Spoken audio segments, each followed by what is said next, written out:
जी ऊपर के हो गए, नीचे का जहाँ लाइन लग रहे हैं ना ग्रुप, उन पर सेंड कर देना नीचे। यस।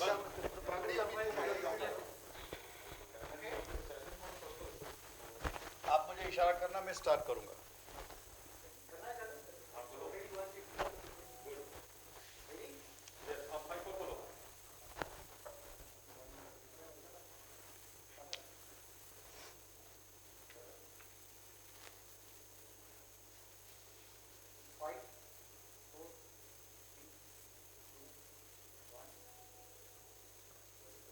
नमस्कार साथियों, आप सभी का स्वागत।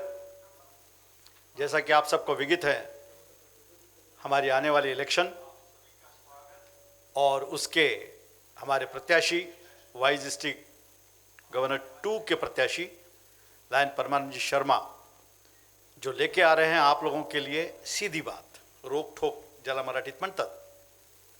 आज इस सभा में मेरे साथ जो साथ दे रहे हैं वो स्वयं हमारे प्रत्याशी परमानंद जी शर्मा, हमारे पास काउंसिल चेयरमैन लायन फतेह चंद जी रांका, पास डिस्ट्रिक्ट गवर्नर हसमुख भाई मेहता, पास डिस्ट्रिक्ट गवर्नर राजकुमार जी राठौड़, पास डिस्ट्रिक्ट गवर्नर रमेश भाई शाह, पास डिस्ट्रिक्ट गवर्नर श्रीकांत जी सोनी, अन्य सभी पास डिस्ट्रिक्ट गवर्नर, क्योंकि आप सभी जानते हैं कोविड की इस दुविधा के कारण वो यहाँ पे ज्वाइन नहीं हो रहे, लेकिन वो जूम पे हैं, जहाँ कहीं उनकी आवश्यकता होगी वो भी जुड़ेंगे।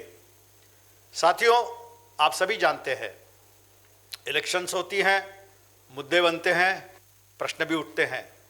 हम में से हर एक ने इस दौरान जब भी लायंस से बात करी, लायंस को कांटेक्ट किया, तब उनके कई प्रश्न उठे, उन्होंने कई प्रश्न पूछे, कई प्रश्न बनाए भी गए। आप सभी जानते हैं होते हैं, मुद्दे उठते हैं इलेक्शंस के दौरान, और हम में से ये कोशिश भी की गई कि क्यों न अमेरिकी पद्धति के जैसे दोनों ही उम्मीदवारों को एक प्लेटफॉर्म पे लाया जाए और वहाँ उनकी प्रस्तुतिकरण हो, दोनों अपना अपना प्रस्तुतिकरण दें, लेकिन वो संभव हो नहीं पाया। उनमें कुछ अड़चने हैं वगैरह वगैरह भी बताया गया। हमने कहा कोई बात नहीं, जो प्रश्न हमारे पास आए हैं, हम में से हर एक पास गवर्नर्स ने जब भी मित्रों से बात करी है तब कुछ प्रश्न आए हैं, वो प्रश्न हम परमानंद जी से सीधे सीधे पूछेंगे। और इस जूम के द्वारा भी जब आपको भी कोई प्रश्न हो तो आप ज़रूर उसको चैट बॉक्स में डालें। हमारे पास जैसे जैसे वो प्रश्न आएंगे हम उनको पूछेंगे। हो सकता है कि आपका ये प्रश्न हमारे प्रश्नावली जो हमारे पास है उसमें पहले से ही है, तो हम कोशिश करेंगे कि उसको भी हम इनकॉर्पोरेट करें। कोशिश करें कि इस प्रोग्राम को हम ज़्यादा समय न लेते हुए सीधे सीधे आप तक लेके आएँ, क्योंकि प्रोग्राम का नाम ही है सीधी बात, और सीधे सीधे तरीके से बात करेंगे। तो आइए, मैं पहले परमानंद जी से रिक्वेस्ट करूंगा कि वो आप सभी का स्वागत करें। कुछ इस तरीके से हैं कि प्रश्न हम पॉलिसी गवर्नर्स को प्रश्न पूछते जाएंगे, परमानंद जी उनके उत्तर देते जाएंगे, और जैसे जैसे आपके जूम पे वो प्रश्न आएंगे हम उनको भी इनकॉर्पोरेट करते जाएंगे। तुम्हाला जेव्हा जेव्हा वाटेल तेव्हा तुम्ही त्या चॅट बॉक्समध्ये प्रश्न टाका आणि तो प्रश्न आमच्याकडे येतील। आमच्या इथे आमचे जे सहकारी आहेत ते प्रश्न आमच्याकडे पाठवतील आणि तोही आम्ही परमानंदजींना जरूर विचारू। Let us start. I request Parmanand ji to do welcome. नमस्कार दोस्तों, सभी लायंस मित्रों को बारंबार नमस्कार। मेरे आदरणीय और इस प्रांत के सभी मार्गदर्शक पीएमसीसी फतेह चंद राका सर, पीएमसीसी द्वारका जी जालान जी, राजकुमार राठौड़ जी, हसमुख भाई मेहता जी, रमेश भाई, श्रीकांत जी सोनी जी, और सभी गवर्नर्स जो जूम के ऊपर हैं, वो मेरे आदरणीय president, secretary, treasurers, cabinet officers और सभी लाइन सदस्यों को मैं नमस्कार करता हूं, अभिवंदन करता हूं और आपका स्वागत करता हूं इस कार्यक्रम के लिए, सीधी बात के लिए। दोस्तों, जैसा सर ने बताया कि हमने प्रयास किया है कि जो भी हो लाइनिज़म के अंदर स्पष्टता के साथ हो, पारदर्शिता के साथ हो, और हमारा मानना बहुत क्लियर है कि लाइनिज़म को अगर लेके जाना है तो एक स्पष्ट सोच के साथ हम इस प्रांत को आगे कैसे बढ़ा पाएँ। इसके लिए मेरे पास ये प्रस्ताव आया कि लोग आपके बारे में जानना चाहते हैं, आपके बारे में बहुत सी भ्रांतियाँ इस प्रांत में निर्माण की गई है, उसका जवाब आपने देना चाहिए। तो मैंने सहर्ष स्वागत किया और इस प्रक्रिया को आगे बढ़ाने के लिए आपका सहयोग चाहता हूं कि आपके मन में जिस तरह के भी प्रश्न हैं, जैसे सर ने बताया, आप हमको तक भेजिए और हम प्रयास करेंगे कि कोई बिना लाग लपेट के आपको सीधा उनका उत्तर देने का प्रयास करेंगे। थैंक यू दोस्तों। धन्यवाद परमानंद जी। और चलिए शुरुआत करते हैं। सबसे पहले आ रहे हैं फतेहचंदजी रांका। झूमवर असलेल्या सर्व लायन बंधू भगिनींना माझा सप्रेम नमस्कार। पहिले तर उद्या अक्षय तृतीया आहे। या अक्षय तृतीयाच्या शुभप्रसंगी आपल्या सगळ्यांना शुभेच्छा, आपल्याला, आपल्या परिवाराला, मित्रपरिवाराला सगळ्यांना या अक्षय तृतीयेच्या शुभेच्छा। आणि आपण ज्या संकटातनं चाललो आहे ते संकट लवकरात लवकर दूर व्हावं आणि आपण सगळे परत आनंदी आपण आपलं जीवन सुरू करूया। परमानंदजी, काही गेल्या वर्षापासून नाही, काही महिन्यापासून माझ्याकडे मेसेज येतात, लोक फोन करत आहेत की तुमचं 10 वर्षाचंच करिअर झालं आहे आणि 10 साल का करिअर आहे आणि या 10 वर्षात लगेच तुम्ही उमेदवारी डिक्लेअर केली आहे। आणि दुसरं असं आहे की तुम्हाला अनेकांनी त्यावेळेला म्हणजे तुम्हाला सांगितलं आहे की 3 वर्ष थांब, मी 3 वर्षांनी तुम्हाला गव्हर्नर रूपमध्ये पाहतो। हे जे काही आम्हाला प्रश्न येतात तर आम्हालाही एक संभ्रम पडला की हे काय की 10 वर्षाच्या लायनिझममध्ये तुम्ही काही वाटत नाही का, ही गडबड होत नाही का? याचा जर मला खुलासा केला तर बरं होईल। परमानंद जी। सर, बहुत सुंदर प्रश्न है और मुझे एक अब तक लाइनिज़म के 10 वर्ष के पूरे अनुभव में ये चीज़ समझ नहीं आई सर कि लाइनिज़म में गवर्नर बनने के लिए इस 10 वर्ष का एक पीरियड क्यों, एक मापदंड क्यों बनाया जाता है? क्योंकि एक उम्र को लेकर के 37 ईयर में गवर्नर बन रहे हैं और 10 साल का लाइनिज़म में, दोनों ही एक मिथक है। मैंने पिछले दिनों काफ़ी स्टडी किया है और मैंने पाया कि 21 वर्ष की रुता करके हैं बैंकॉक की, वो डिस्ट्रिक्ट गवर्नर बनी। इस वर्ष पूरे वर्ल्ड के अंदर ऑलमोस्ट 788 गवर्नर हैं, जिनमें एवरेज एज अगर मैं देखूं तो उनकी 52 आती है और 40 से कम जो गवर्नर देखते हैं तो 150 सर गवर्नर्स हैं जो 40 से कम हैं। जब वैश्विक पटल के ऊपर 150 गवर्नर 40 से कम उम्र के हो सकते हैं तो हम सपना क्यों नहीं देख सकते? और सर, ये तो वैश्विक पटल की बात है, लेकिन हमारे प्रांत के अंदर मेहर अंकल एसरिया सर है, नरेंद्र भंडारी जी है, दीपक शाह जी हैं, द्वारका जी हैं, ये लगभग 40 की उम्र में गवर्नर बने और यंगेस्ट डिस्ट्रिक्ट गवर्नर बनने का रिकॉर्ड रखने वाले गवर्नर भी अपने ही डिस्ट्रिक्ट से निकले हैं जो 36 ईयर में बने। तो ये सब चीज़ें एक लोगों के अंदर भ्रम पैदा करने के लिए कही जा रही है। मेरा मानना है कि आपकी कार्यकाल की अवधि कितनी है या आपने कितना साल लाइनिज़म में दिया है वो दूसरा प्रश्न है, लेकिन आपका अनुभव कितना है और आपने लाइनिज़म को कितने शिद्दत से जिया है वो ज़्यादा इम्पोर्टेंट है। मैं समझता हूँ बिल्कुल ठीक परमानंद जी, आपने कहा कि कितने वर्ष से ज़्यादा कैसे, किस तरीके से आपने लाइनिज़म को जिया उसको देखना चाहिए, ऐसा फतेहचंद जी मेरा भी मानना है। आपकी कोई टिप्पणी है इसके ऊपर? ज़रूर, मेरी एक टिप्पणी है कि अपने डिस्ट्रिक्ट में जो परंपरा हुई है 36 साल के डिस्ट्रिक्ट गवर्नर, और वो हर एक साल सब जगह क्लेम करते गए कि मैं यंगेस्ट डिस्ट्रिक्ट गवर्नर। पाकिस्तान की जो भी हुई थी डिस्ट्रिक्ट गवर्नर मेरे काल में, वो भी 23 साल की डिस्ट्रिक्ट गवर्नर, वो लेडी थी। तो इसमें कोई ऐसा नहीं है कि डिस्ट्रिक्ट गवर्नर कौन से साल में बनना है, उसका जो सेवा कार्य क्या किया है ये देखना है। और हमें श्योर है कि आपने देखा होगा कि परमानंद जी का भी सेवा कार्य कितना डीप है।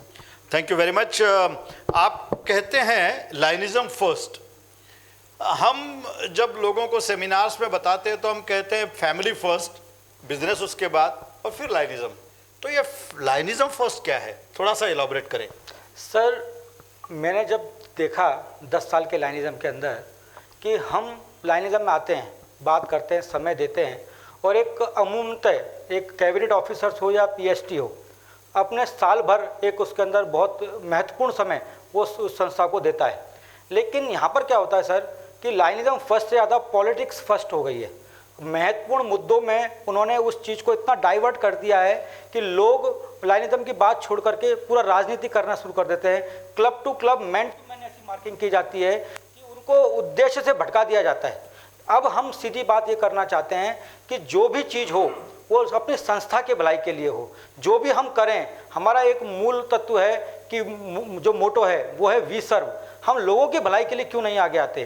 क्यों हम ये अपेक्षित हैं कि दूसरी संस्थाएं हमसे आगे निकल जाती है? 14.5 लाख लोग सदस्य होने के बाद भी हम इस चीज़ों को ये दुनिया के सामने नहीं रख पाए कि हम क्या कर रहे हैं। इसीलिए हमारी एक संकल्पना साकार की है कि मैं इसमें बिल्कुल भी, मेरे को इसमें दुविधा नहीं है कि फैमिली फर्स्ट होनी चाहिए, 100% होना चाहिए, बिजनेस सेकंड होना चाहिए। लेकिन जब हम लाइनिज़म कर रहे हैं तो लाइनिज़म करते वक्त हमारा मूल कर्तव्य है कि हम बस संस्था के बारे में सोचें, लोगों के भले के बारे में सोचें, उनका उत्थान कैसे हो और सबको साथ लेकर के मानवीय समुदाय की सेवा कैसे कर सकें।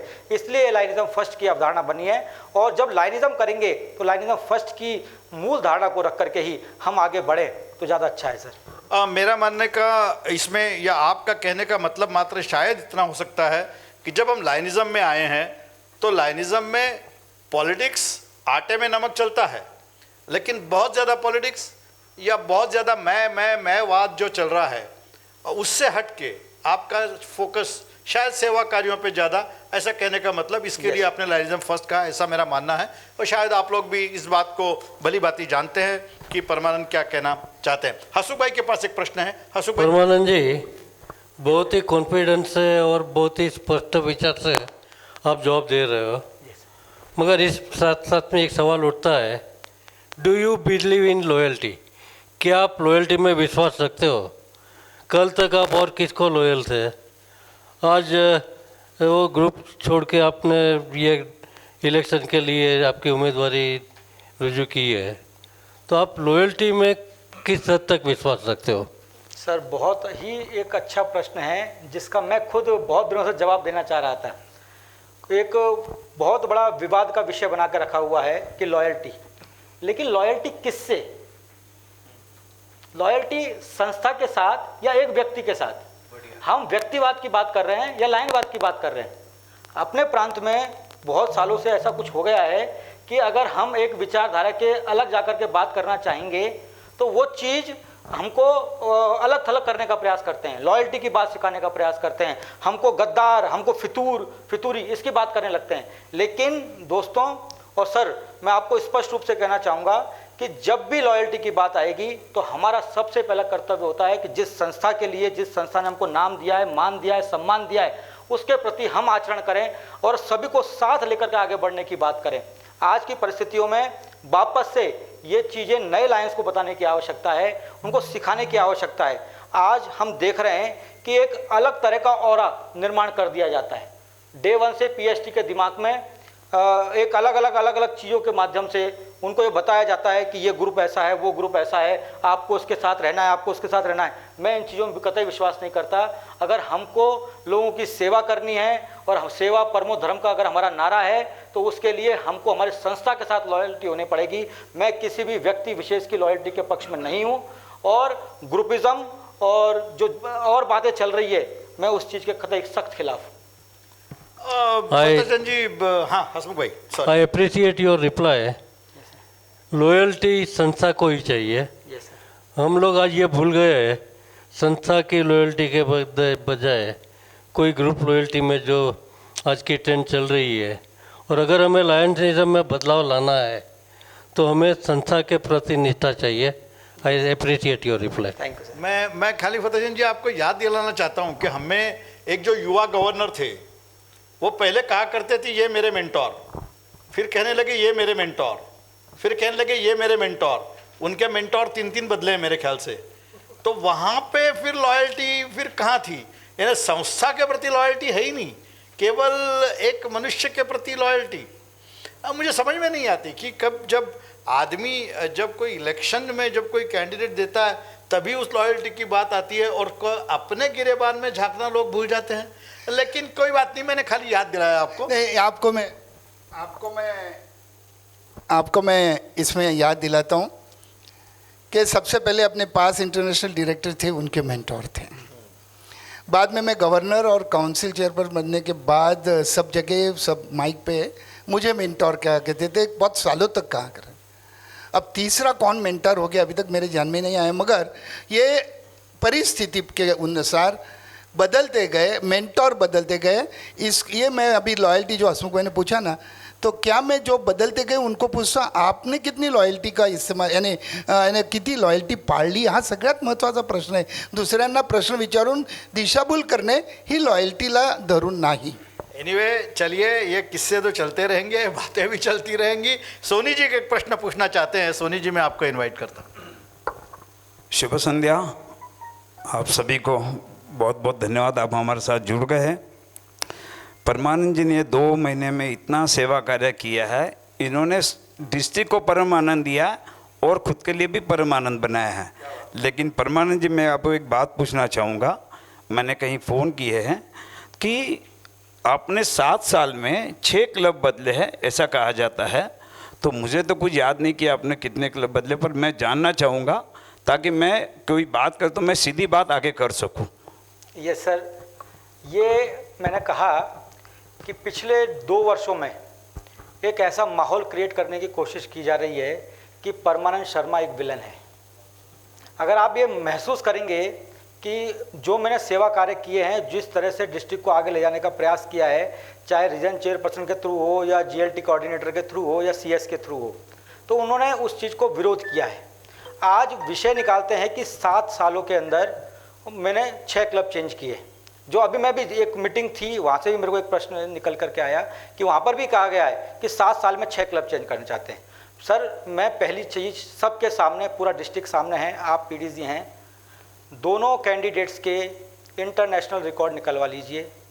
जिस भी कैंडिडेट के ज़्यादा क्लब चेंज हुए होंगे, चाहे परमानंद शर्मा है या सामने वाला कैंडिडेट है, मैं आपके सामने खुला चैलेंज दे रहा हूँ, इंटरनेशनल रोस्टर के हिसाब से जिस किसी भी कैंडिडेट के ज़्यादा क्लब चेंज हुए होंगे, वो इमीडिएट अपनी उम्मीदवारी से नाम वापस ले ले। मैं तैयार हूँ इस चीज़ के लिए।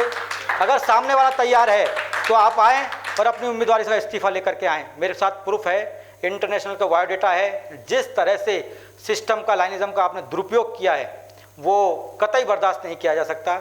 और दूसरी चीज़ सही रही कि किसने ये प्रथा चालू करवाई, वो सबसे एक बड़ी इंटरेस्टिंग चीज़ है। राजू भाई गवर्नर थे और उनका प्रयास था कि 10वां क्लब रुका हुआ था, कि 10वां क्लब आ रहा था, और हमारे रामाकृष्ण अय्यर थे, उन्होंने एक क्लब देना था और वो बहुत दिनों से पीछे लगे थे डे 1 से।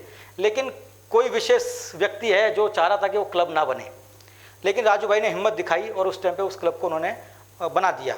लेकिन दिसंबर में, शायद दिसंबर की बात है, वो दिसंबर में उन्होंने क्लब अप्रूव किया, लेकिन क्लब का चार्टर मिला हमको मार्च में, क्योंकि बहुत सी परिस्थिति ऐसी थी कि उनको चाहते नहीं थे कि वो क्लब बने। लेकिन क्लब बन गया, उसका इनॉग्रेशन भी हो गया, रमेश भाई भी वहाँ पे थे, सब अपन वहाँ पर थे। लेकिन जब मैंने इंटरनेशनल को एक पत्र लिखा कि सर एक क्लब बनाया है और मैं एक्सटेंशन चेयरपर्सन हूँ और मेरे को एक्सटेंशन की नहीं मिली है, तो जब मेरे को इंटरनेशनल से रिप्लाई आया ना, तो शॉकिंग था कि मैं मेंबर ही नहीं हूँ किसी क्लब का, नगर रोड क्लब का मैं मेंबर नहीं हूँ, मेरे को बैड स्टैंडिंग से ड्रॉप कर दिया गया है। मैं बहुत ज़्यादा आश्चर्यचकित हुआ कि जिस व्यक्ति के लिए, जिन लोगों के लिए मैंने दिन रात काम किया है, और वही लोग मेरे को ड्रॉप कर दें। तो मेरे पास अवसर ये उपलब्ध हुआ, मैं राठौर सर के पास गया, उन्होंने कहा आप चिंता मत करो, आपका काम हमने बहुत अच्छी तरह से देखा है, आप प्राइड में ही आ जाओ और अपना काम करो। उस वर्ष मैंने काम शुरू किया और यकीन मानेंगे सर, 92 लाख की फंड रेजिंग उस साल हमने की, 629 एक्टिविटीज़ हमने की, top district best president of district, best club in administration, मैं सॉरी बोलूँगा सर, सारसबाग सेकंड था एडमिनिस्ट्रेशन में और एक्टिविटी के अंदर। लेकिन पहले साल एक नया क्लब, 1 साल का क्लब टॉप क्लब बनता है एडमिनिस्ट्रेशन में और एक्टिविटी में, और उसी के नाते मेरे को आगे जाने का मौका मिला। हसमुख भाई ने मेरे को अवसर उपलब्ध कराया मल्टीपल में जाने का, और वहाँ पर किसी कारणवश उन्होंने कहा कि आप इंटरव्यू में रह गए और मल्टीपल का अवार्ड नहीं ले सकते, लेकिन जो हसमुख भाई थे कि उन्होंने मेरे को इसामे का बेस्ट प्रेसिडेंट के लिए अवसर उपलब्ध करा के दिया, और पूरे डिस्ट्रिक्ट में एकमात्र ऐसा प्रेसिडेंट है जिसने इसामे पर अपने डिस्ट्रिक्ट को रिप्रेजेंट किया है और बेस्ट प्रेसिडेंट को इसामे अवार्ड मिला। कहने का उद्देश्य यह है कि जब उनको लगा कि इस आदमी के साथ हमने गलत तरीके से पॉलिटिक्स कर दी, अब इसको वापस लाना चाहिए, तो उन्होंने एक जाल बिछाया और मैं फंस गया। मैं कहा, हमको बताया गया कि हम 3 महीने के अंदर एक 5 करोड़ रुपए का प्रोजेक्ट लेकर के आ रहे हैं। सन 2016 आपका वर्ष समाप्त, आपका ही वर्ष था, वर्ष समाप्ति की ओर था, और हमको बोला कि 5 करोड़ का एक प्रोजेक्ट आ रहा है, हम चाहते हैं कि हमारे क्लब के अंदर यूथ लीडर आए और आपके जैसे लीडर आए जिसने अभी वर्ल्ड रिकॉर्ड बनाया है। उसी टाइम पे, आपके टाइम पे जो प्रकाश जावड़ेकर जी को लेकर के हमने एक रैली की थी 1 लाख बच्चों के साथ में, वर्ल्ड रिकॉर्ड बना। उनको लगा कि ये बंदे में दम है, उन्होंने पूरे अपने ताम झाम खोल दिए। रामाकृष्ण अय्यर के साथ में बात चालू किया, हमारे क्लब के संतोष भंडारी जी, उनको कन्विंस करना स्टार्ट किया। 4 महीने की लंबी चर्चा के बाद ये डिसाइड हुआ कि पूना प्राइड राज मुछाल जी के अनुरोध पर, मैं नाम लेके बोलूँगा, राज मुछाल जी के अनुरोध पर हमने अपना चेंज नहीं किया क्लब, हमने वहाँ पे क्लब मर्ज किया। 45 मेंबर्स के हिसाब से हमको बताया गया कि 150 मेंबर्स हैं लायंस क्लब पूना के अंदर एक्टिव, और आप पे 45 आएंगे तो हम डिस्ट्रिक्ट में बहुत बड़ा काम कर सकते हैं। जब मैं क्लब में गया तो मालूम पड़ा कि 12-13 लोग ही एक्टिव हैं, और वो माहौल देख करके मेरे 45 मेंबर्स में से धीरे धीरे धीरे करके हम 5 ही लोग रह गए।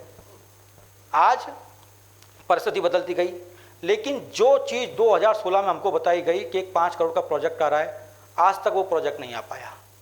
हर साल डेट आती गई, कैलेंडर बदलते चले गए, लेकिन उनकी जो मूल धारणा थी कि हमको कैसे इसको टॉलरेट करना है, कैसे इसको दबाना है, वो दबा के रखना चाहते थे। लेकिन लायन परमानंद शर्मा दबने वाला व्यक्ति नहीं है। जो गलत हो रहा था उसका विरोध किया, और विरोध करने पर 17 फरवरी को सबके सामने मेरे पास कुछ चीज़ें ऐसी है मैं बताना नहीं चाहता, लेकिन 17 फरवरी को बैड स्टैंडिंग में उड़ाने की उनने मेरे को धमकी दी, और फिर मेरे पास दूसरा कोई ऑप्शन बचा नहीं कि मैं क्लब करूं। तो पूना प्राइड, पूना क्लब और पुणे अग्रसेन, ये 3 क्लब इंटरनेशनल रोस्टर पे आपके पास हैं। आप कोई भी मेंबर जा कर के, लायन सदस्य जा कर के, प्रेसिडेंट जा कर के आप इंटरनेशनल पे जाकर चेक कर सकता है। परमानंद शर्मा को आप चेक कीजिए उसकी व्यू हिस्ट्री में जा कर के, विजय साड़ा जी को चेक कीजिए उनकी हिस्ट्री पे जा कर के, और जो मैंने चैलेंज आपको दिया है वो हमेशा ओपन रहेगा। Thank you sir. इसका कहना है 6 के बदले 3 ही क्लब हैं। Yes sir. नहीं, मैं समझता हूँ फिर से एक बार अपने गिरेबान में झांकना चाहिए। जिसने ये शुरू किया बात कि इतने क्लब चेंज किए, उसने कितने क्लब चेंज किए? वो जो युवा हैं वो तो एनीवे हाँ वो एनीवे चाहिए तो मैं नाम बता सकता हूँ। नहीं ठीक है, चलिए मेरे गवर्नरशिप में खुद मर्ज हो गए। चलिए ये फिर से एक बार ये बातें चलती रहेंगी। मेरा तो ये मानना है सर कि जहाँ कंफर्ट मिले वो जगह, मान लो मैं रविवार पेट में रहता था, फिर मैं कोटूर में रहने चला गया, फिर मैं भंडारकर रोड पे आ गया, कल शायद मैं सिंध हाउसिंग में चला जाऊँ, तो ये घर बदलने की बात तो जहाँ मुझे कंफर्ट जोन आएगा वहाँ मैं जाऊँगा। तो फिर भी मेरे समाज में ये कोई गुनाह नहीं है, काम करना ज़रूरी है। जिस तरीके से उसने रिकॉर्ड किए हैं वो ज़रूर देखिएगा। राजकुमार जी कुछ प्रश्न पूछना चाहते हैं। राजकुमार जी। सभी को नमस्ते। लायन शर्मा जी, अभी तक आपने सभी महत्वपूर्ण और बहुत सही जो आपने आंसर दिए, जो सभी यहाँ पर देख रहे सभी अपने लायन सदस्य उसको एडमायर करेंगे। मेरा बस एक ही सवाल है आपको कि गवर्नर बनकर आप क्या करना चाहते हो, आपके प्लान क्या है, इस पर थोड़ी आप रोशनी डालिए। सर, जो पिछले 10 वर्षों में मैंने लायनिज़म को जिया है और उसमें जो चीज़ महसूस की है, आप लोगों के साथ बैठा हूँ, जो 15 सूत्रीय कार्यक्रम आप सभी के आशीर्वाद से मैंने तैयार किया है, उसमें कुछ चीज़ें निकाली हैं जिसमें परमानेंट प्रोजेक्ट्स है हर क्लब के लिए। उसके लिए भी कैसे परमानेंट प्रोजेक्ट मिलेगा? मैं हमेशा एक चीज़ कहता हूँ कि हमें एक्ट नहीं, एक्शन चाहिए। क्योंकि हम बातें बहुत करेंगे कि मैं मार्गदर्शन करूंगा गवर्नर बन करके, लेकिन अगर गवर्नर ढीला है, गवर्नर दूसरों के इशारों पर चलेगा, रिमोट से चलेगा, तो वो डिस्ट्रिक्ट को नहीं चला पाएगा। गवर्नर अगर खुद उसके पास प्लान है और एग्जीक्यूट करने की उसके पास ताकत है, तब जा करके वो डिस्ट्रिक्ट को चला पाएगा। तो मैं चाहता हूं कि हम परमानेंट प्रोजेक्ट्स को जो हर क्लब तक ले जाना चाहते हैं, और ये नैतिक जिम्मेदारी गवर्नर की है कि वो क्लबों को न्याय दे पा रहा है कि नहीं दे पा रहा, तो वो हम करना चाहते हैं। हम क्लबों को आर्थिक रूप से सक्षम बनाने के लिए उनको फंड्स उपलब्ध कराना चाहते हैं, जो फंड रेजिंग का हम उसमें प्लान रखते हैं। हमारी माताओं, बहनों, भाभीयों, देवियों को हम लायनिज़म में बराबरी का दर्जा देना चाहते हैं, जो आज तक कभी नहीं हुआ है। हम चाहते हैं कि वो कैबिनेट के अंदर आए, 50% का दर्जा मिले। और मैं आज इस मंच का सदुपयोग करते हुए कहना चाहता हूं कि जो रोटेशन सिस्टम है वो ठीक है, अपनी जगह पर है, हर एक क्षेत्र को न्याय मिलना चाहिए, लेकिन हमारी माता बहनों को न्याय कब मिलेगा? तो जब भी ये रोटेशन सिस्टम खत्म हो और अगला रोटेशन सिस्टम चालू हो, तो 1 वर्ष उनके लिए आरक्षित किया जाए कि उनको सेवा करने का मौका मिले, उनको न्याय देने का मौका मिले, उनको नेतृत्व करने का मौका मिले। तो हमारी माताएं बहनें इस प्रांत को वो शक्ति दे सकती है जो हमको आवश्यकता है। पूरे 65 साल के इतिहास में इतने बुरे दिन आए कि मात्र 2 लेडी गवर्नर हमारे पास। सोच चिंता का विषय। अगर हम इन चीज़ों को उठाते हैं तो हमारे ऊपर प्रश्न चिन्ह लगाते हैं कि ये डिस्ट्रिक्ट की पॉलिसी तय करेंगे। पॉलिसी तय करने वाली बात नहीं है। मैं बहुत छोटा सा आम कार्य करता हूँ, लेकिन अगर हम इस डिस्ट्रिक्ट की आवाज़ को आगे नहीं बढ़ा पाएंगे तो कौन बढ़ाएगा। उसके बाद हम लीडरशिप इंस्टीट्यूट लेके आना चाह रहे हैं, हम उसके बाद लायंस यूनिवर्सिटी लेके आना चाह रहे हैं, स्पोर्ट्स एकेडमी लेके आना चाह रहे हैं, सेवा दिवस का कॉन्सेप्ट हमारा है, यानी कंटिन्यू 15 सूत्रीय कार्यक्रम है। और ये 15 सूत्रीय कार्यक्रम अपने आप में पूरे दस्तावेज के साथ है। यहाँ कोई भी खोखली बात नहीं है कि मेरे पास पेपर रेडी है कोई आकर देख ले।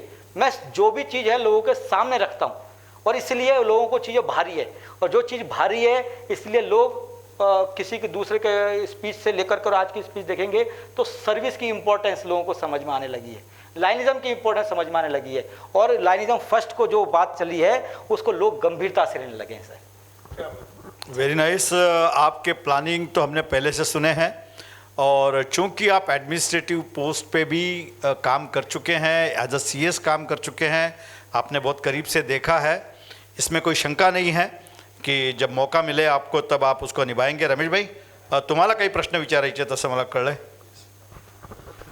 नमस्कार मित्रांनो, द्वारकाजींनी मराठीमध्ये मला विचारलं आहे आणि आता राष्ट्रभाषा हिंदीमध्ये बरंचसं काही झालेलं आहे। आता आपण राज्यभाषा मराठीमध्ये थोडंसं बोलूयात।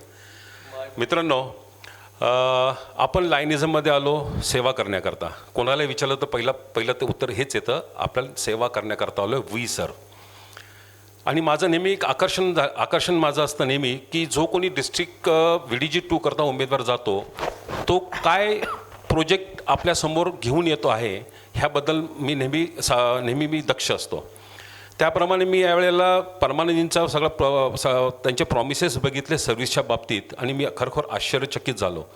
आणि त्याच्यामध्ये माझे लायकिंग जास्त परमनंट प्रोजेक्टच्या संदर्भात आहे, आणि म्हणून मी त्यांना एक विचारू इच्छितो की तुम्ही परमानंदजी जे काही तुम्ही प्रॉमिस तुमच्या जाहीरनाम्यामध्ये केलेलं आहे की तुम्ही तुमच्या वर्षामध्ये ज्यावेळी तुम्ही डिस्ट्रिक्ट गव्हर्नर व्हाल त्या वर्षामध्ये भरपूर परमनंट प्रोजेक्ट्स तुम्ही आणू इच्छिता, किंबहुना तुम्ही असं सांगितलेलं मला आठवतं आहे की प्रत्येक क्लबला एक परमनंट प्रोजेक्ट असायला पाहिजे, त्या दृष्टिकोनातून तुम्ही प्रयत्न करणार आहात। तर एवढे प्रचंड 128 किंवा 130 परमनंट प्रोजेक्ट्स आपण आणण्याबद्दल काही योजना आपल्याकडे तयार आहे का? सर पहले तो मैं बताऊं कि ये कुछ अलग से अपन नहीं कर रहे हैं, ये इस वर्ष भी होने वाला था, यानी हमारे गवर्नर अभय शास्त्री जी के साल में भी मैं ये कॉन्सेप्ट लेके आने वाला था, और गवर्नर सर भी इसमें एग्री थे। लेकिन कोई है जो चाहता नहीं है कि इस डिस्ट्रिक्ट में इस तरह की प्रथा चालू हो कि सेवा कार्य को लेकर के बात की जाए। तो उन चीज़ों को लेकर के जब मैं चल रहा था तो 3 चीज़ों पर मैंने इस पर स्टडी किया और समझ में आया कि अपने डिस्ट्रिक्ट में 3 तरह के क्लब हैं। तो पहले क्लब हैं जो जिसको अपन बोलते हैं विकसित, विकासशील और थोड़े कम प्रोग्रेसिव टाइप के हैं, जो आप आगे बढ़ते जा रहे हैं, जिनको अपन वीक क्लब ऐसा बोलते हैं। जो विकसित क्लब हैं, जैसे भी अपन गणेश किन, सारसबाग, ये बड़े बड़े क्लबों की अपन जैसे बात करते हैं, तो वो आत्म रूप से सक्षम हैं, उनके खुद के साथ साथ 10-15 प्रोजेक्ट चल रहे हैं, तलेगांव के प्रोजेक्ट्स चालू हैं। तो जो अपना सेंट्रल का और सहकार नगर का मिलकर के एक प्रोजेक्ट चालू है। तो ये क्लबों के पास प्रोजेक्ट्स है, लेकिन ये क्लब्स के अब इनकी जिम्मेदारी कैसे बढ़ी कि हम एक नया प्रोजेक्ट लेकर के आएँ और हमारे साथी क्लबों को 2-3 क्लबों को साथ में एसोसिएट करें। जो $4 लाख और $5 लाख की बात होती है, तो मैं जो एक प्रश्न विचारना चाहता हूँ कि ठीक है, आज आपके एजेंडे में $4 लाख है कि हम लेकर के आएंगे, लेकिन पिछले साल भी तो आपके पास ही थे, 4 सालों से तो आपके पास हैं, तो वो पैसा कहाँ है? अगर आपके कर्तृत्व से ये लोगों को लगे कि आपके गवर्नरशिप के अंदर या आपके सपोर्टेड गवर्नर ने वो पूरे के पूरे $4 लाख ला दिए, तो आप उसके ऊपर बात करने के लिए काबिल है, तो आप लोगों को बता सकते हैं। लेकिन मेरा प्लान बहुत क्लियर है कि मैं ये $4 लाख को बहुत क्लियरली डे 1 जिस दिन प्री कैबिनेट मीटिंग होगी और फर्स्ट कैबिनेट मीटिंग होगी, हम उनको वहीं पे अप्रूव कराएंगे और सीधा सेकंड कैबिनेट और थर्ड कैबिनेट तक वो पैसा डिस्ट्रिक्ट के अंदर आना चाहिए। इस तरह की हम व्यवस्था लेके आना चाहते हैं। दूसरी व्यवस्था उसी के अंदर है कि जो छोटे छोटे प्रोजेक्ट्स होते हैं जिनके लिए लायंस क्लब इंटरनेशनल CSR किए हुए हैं, जैसे मन्नापुरम है, कोल इंडिया है, जॉनसन एंड जॉनसन है, अरुणा अभय ओसवाल ट्रस्ट है, टाटा मोटर्स है, इनके साथ टाई अप किए हुए हैं लायंस क्लब इंटरनेशनल ने, जिनके पास 5-5, 10-10 लाख रुपए की सहायता राशि है जो हमको इमीडिएट अपने क्लबों को सशक्त करने के लिए दे सकते हैं। तो उस पर कोई बात नहीं करता है। अपने डिस्ट्रिक्ट में चिल्ड्रन पार्क को लेकर के इतनी बड़ी एक्टिविटी 2-3 आप रमेश भाई के आपके क्लब में होकर के रह गई, आपके यहाँ पर भी हुई है, लेकिन इतना बड़ा प्रोजेक्ट एक क्लब को 5 लाख रुपए की धनराशि रेडीमेड मिल रही है, हम क्यों नहीं प्रयास कर रहे?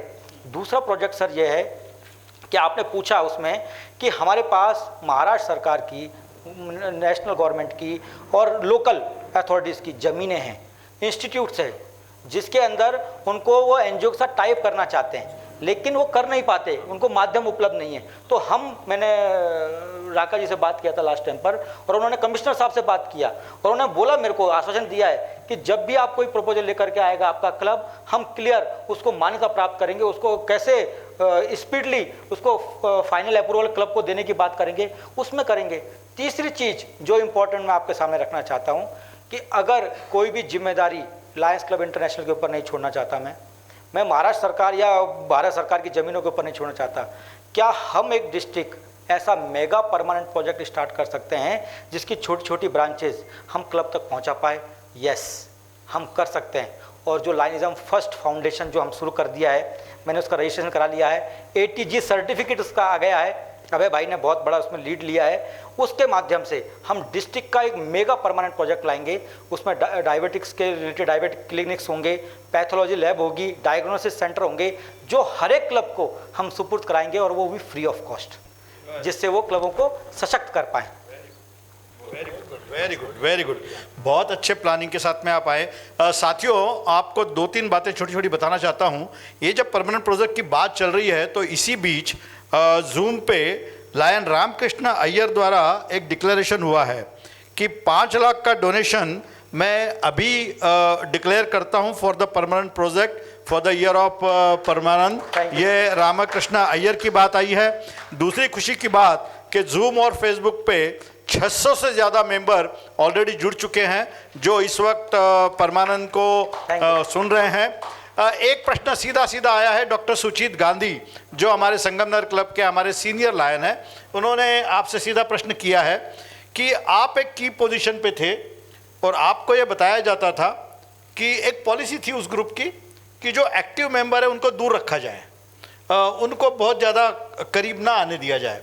तो जब आप वहाँ पे पोस्ट पे होंगे तब आप किस तरीके से ऑर्गेनाइज करेंगे या किस तरीके से, क्योंकि जो आपको एक घूटी दी गई है कि भाई जो एक्टिव लोग हैं उनको दूर रखो, तो आप कैसे उसको ऑर्गेनाइज करेंगे? सर, 2 चीज़ें हैं उसके अंदर कि मैं उनके उस फ्रेम में वर्क में बैठा ही नहीं, मैं उनके वो ढांचे में बैठा ही नहीं, इसलिए मेरे को अलग होना पड़ रहा है।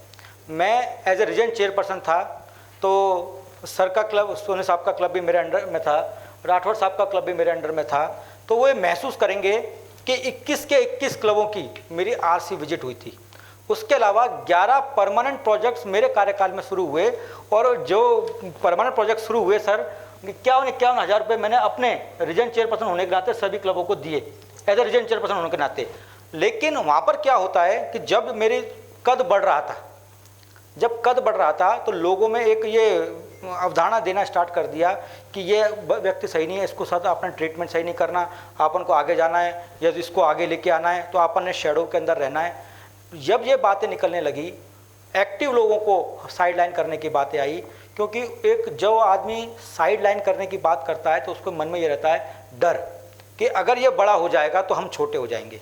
और जब ये विचारधारा समरसता की, अपनत्व की, बंधुत्व की, उसके ऊपर जब चोट होती है तो लायनिज्म फर्स्ट की आवाज़ आती है। और जब लायनिज्म फर्स्ट के अंदर हमने एक बहुत बड़ा मानस दिया है जो 15 पॉइंट एजेंडा के अंदर है, वो है लॉन्ग रेंज प्लानिंग। हम इस डिस्ट्रिक्ट के अंदर ऐसी व्यवस्था बनाना चाहते हैं कि अपना कॉन्स्टिट्यूशन हो, अपनी बोर्ड पॉलिसी हो, जिसके अंदर मेरिट के ऊपर लोग कैबिनेट के अंदर आएँ, प्रेसिडेंट सेक्रेटरी बने और इस प्रांत का नेतृत्व करने के लिए इस दिशा निर्देश दें।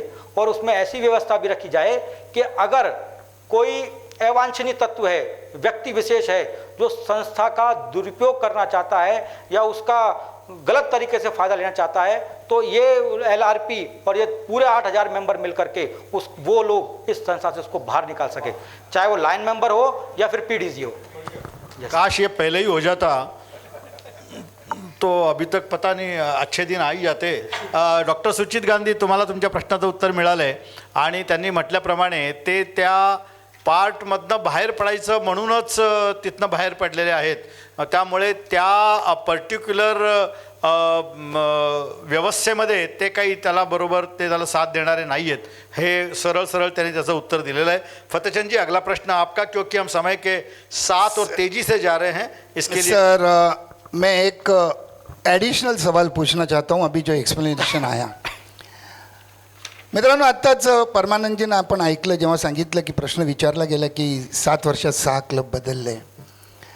जेव्हा त्यांनी एक्सप्लेनेशन दिलं की त्यांनी सांगितलं की एकामधनं मला अन्य म्हणजे इलिगली ड्रॉप केलं गेलं, दुसरा अख्खा क्लब मर्ज केला गेला आणि तिसरा आता फक्त मी त्या क्लबमधनं बाहेर पडलो कारण माझ्यावर संपूर्ण प्रेशर येत होतं.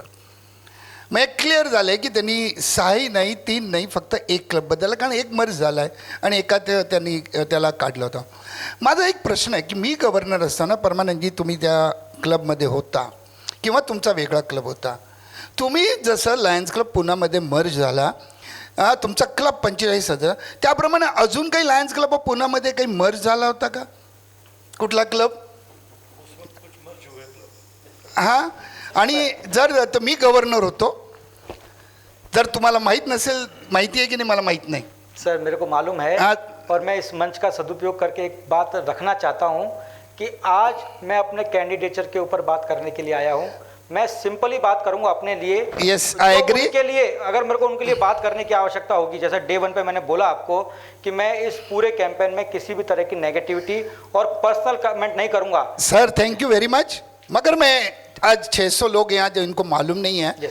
कि जब आपके बारे में बोल रहे हैं कि आपने 6 क्लब बदले, तो मैं उनको याद दिलाना चाहता हूँ कि लायंस क्लब ऑफ किंगडम ये मेरे साल में लायंस क्लब ऑफ पूना में मर्ज हुआ था और वही क्लब के जो मेंबर थे उसमें से आज के जो 5 डिस्ट्रिक्ट गवर्नर है दूसरे प्रत्याशी को सपोर्ट कर रहे हैं, वो एक मर्ज में शामिल थे ना. चलो आगे बढ़ते हैं.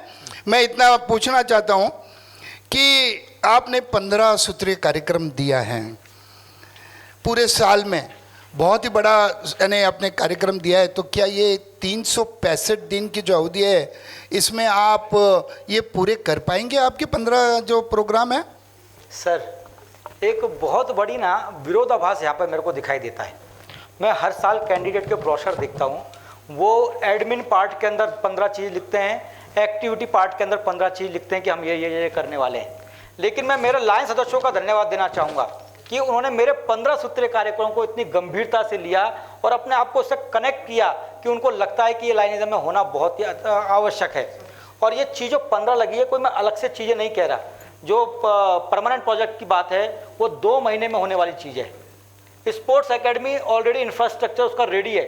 महाराष्ट्र पुलिस लायंस क्लब के साथ टाइप करने के लिए रेडी है और वो टाइप हो चुका होता अगर ये परिस्थिति नहीं होती. तो हमारी स्पोर्ट्स